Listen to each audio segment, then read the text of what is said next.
One of the things that intrigued him as a geographer was their detailed knowledge of the landscape, a fact he discovered when he started to chart the coastline.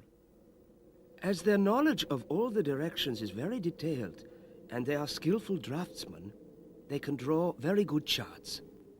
If a man intends to visit a country little known to him, he has a map drawn in the snow by someone well acquainted there.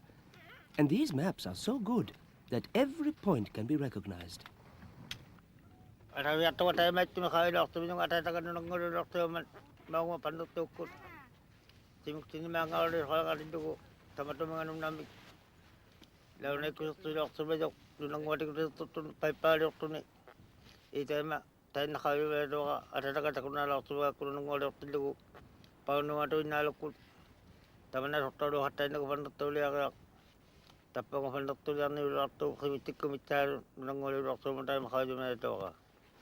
Actually, if this is Frobisher Bay here, and this is Allen Island here, which is the north on this map? The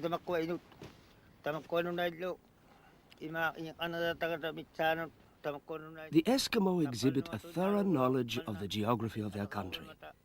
The area they travel over is of considerable extent.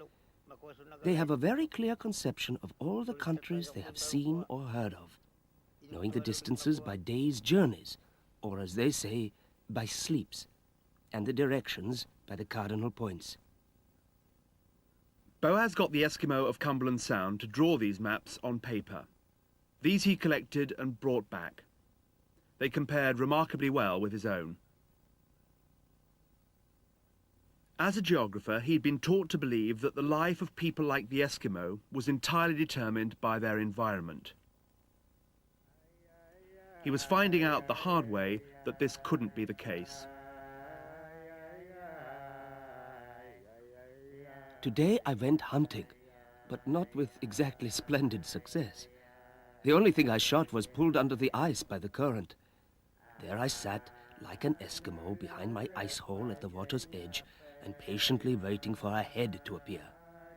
You cannot imagine what an impression it makes in this cold season to sit so near the edge of the water and to hear the roaring and foaming. Thick fog from the cold water envelops me. At my feet, the water foams and hisses. Only a strong current keeps the water from freezing here. Last night, I dreamt very vividly that I was in America and with you. The dream was so vivid that I was most disappointed when I woke up in the morning to find myself in the igloo. You must not imagine that such a snow hut is a cold home. It is completely papered with skins, and 2 lamps are kept burning. These supply light and heat. We all sit on a large platform which is covered with caribou skins. But I think I still prefer a European home. Today I hunted just as an Eskimo, with a spear and all that goes with it. Oksetung was the only one who caught anything. 2 seals, which I immediately acquired. As you see, Marie, I am now a true Eskimo. I live as they do, hunt with them, and belong to the men of Anarnintung. Some Baffin Island communities live a life that is in many ways the same as the one that Boaz witnessed in Cumberland Sound almost 100 years ago. And the qualities that so impressed him then are still needed for survival. Today, the populations that Boaz called Eskimo are known as the Inuit. For those like Akashu who choose to live a largely traditional life, hunting for food during winter is still precarious, even with a rifle.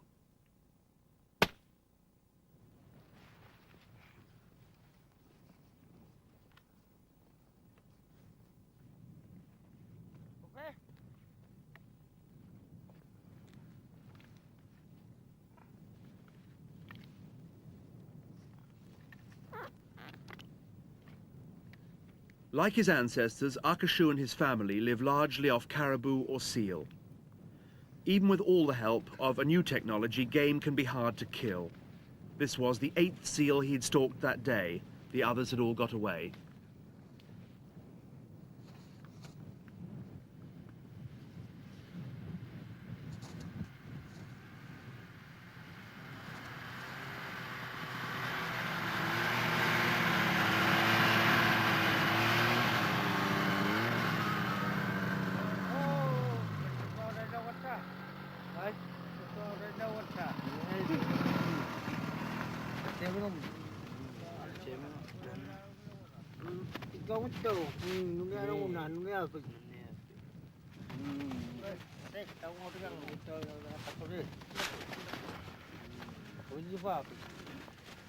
Boaz witnessed life among the Eskimo firsthand. It was hardly a case of the gentleman explorer. He saw how much they depended on their environment and how unyielding it could be. But he also depended on them, and as he charted the coast and filled in the physical features of their landscape, he was impressed by the way in which they had mastered life on top of the world. Whether it was traveling over ice and snow, tracking and hunting game, or fabricating their clothes and houses, or caring for their teams of dogs, Boaz had to admit, as he reflected on human life in the frozen north, that what he had learned as a geographer was incomplete. He came to realize that the Eskimo often did things in spite of the restrictions of their surroundings, and not because of them.